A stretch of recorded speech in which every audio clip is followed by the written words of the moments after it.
আসসালামু আলাইকুম everyone, welcome back to my channel. আজ আমি আপনাদের দেখাবো নদীর তাজা ইলিশ মাছ খুব সহজেই কেমন করে ঝটপট করে রান্না করে খাওয়া যায়। দেখুন, আমি ইলিশ মাছগুলো কেটে নিয়েছি। যেভাবে সাধারণত আমরা কেটে থাকি ওভাবেই কেটে নিয়েছি। মাছটা এত বড় না, আবার এত ছোট না। সুন্দর করে কেটে নেওয়ার পরে এর মধ্যে নুন, হলুদ, মরিচ মাখিয়ে খুব সুন্দর করে মেখে নিচ্ছিলাম। এবার সরিষার তেলে ভাজার পালা। সরিষার তেলে খুব ভালো করে ভেজে নিব। তার আগে নুন, হলুদগুলো, মরিচ খুব সুন্দর করে ভেজে নিচ্ছিলাম মাছের গায়ে দিয়ে,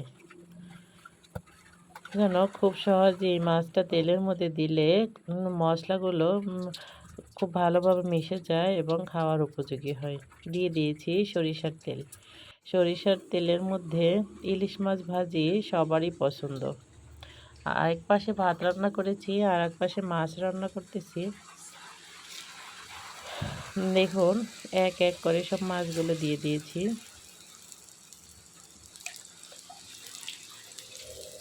মাছগুলো সরিষার তেলে ভাজলে স্বাদ আরও বেড়ে যায়।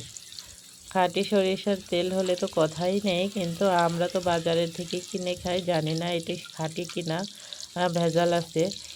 তবে সবাই চায় খাঁটি ভালো জিনিসটা খেতে, আমরাও চাই ভালো জিনিসটা খেতে। জানি না, আল্লাহ যাদের কপালে যতটুকু রেখেছে ততটুকুই খাবো ইনশাল্লাহ। দেখুন, আমি মাছগুলো দিয়ে দিয়েছি। খুব সুন্দর করে সাজিয়ে দেওয়ার চেষ্টা করেছি, কিন্তু কতটুকু পেরেছি জানি না। সবার কেমন লাগছে কমেন্ট করে জানাবেন। আমার এই ভিডিওটি যদি আপনাদের ভালো লেগে থাকে, লাইক কমেন্ট শেয়ার করে আমার পাশে থাকবেন। লাইক কমেন্ট শেয়ার করতে কোনো টাকা পয়সা লাগে না, শুধু যখন দেখবেন তখন একটু দেখে একটা কমেন্ট করে দেবেন, একটা লাইক করে দেবেন, ব্যাস এতটুকুই। দেখুন কত সুন্দর করে ভেজে নিয়েছি সরিষার তেলের মধ্যে। খুব সুন্দর দেখতে লাগছে, খেতেও নিশ্চয়ই অসাধারণ লাগবে মশমশা ইলিশ মাছ।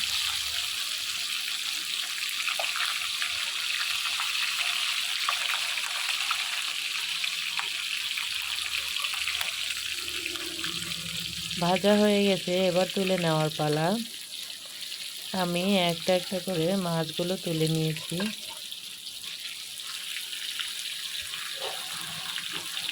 কত সুন্দর করে ভাজা হয়েছে, দেখলেই যে কারো খেতে ইচ্ছে করবে।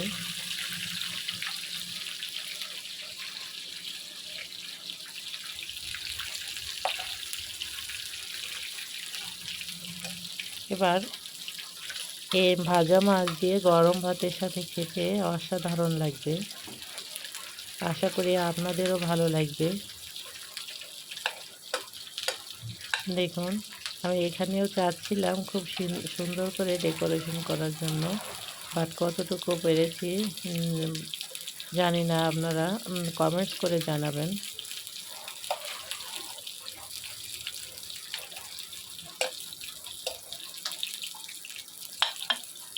এই যে দেখুন, আমার মাছ ভাজা হয়ে গেছে।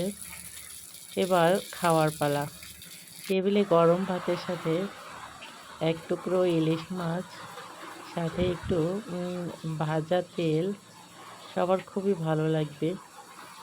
আমি নিয়ে নিয়েছি ইলিশ মাছের একটু ভাজা তেল, তার মধ্যে নিয়ে নিয়েছি ইলিশ মাছ।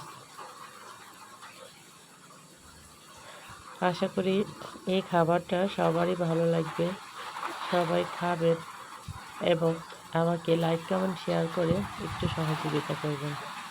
এই তেল দিয়ে আমি পেঁয়াজ এবং মরিচের ভর্তা করেছিলাম। সবাই ভালো থাকবেন। আসসালামু আলাইকুম।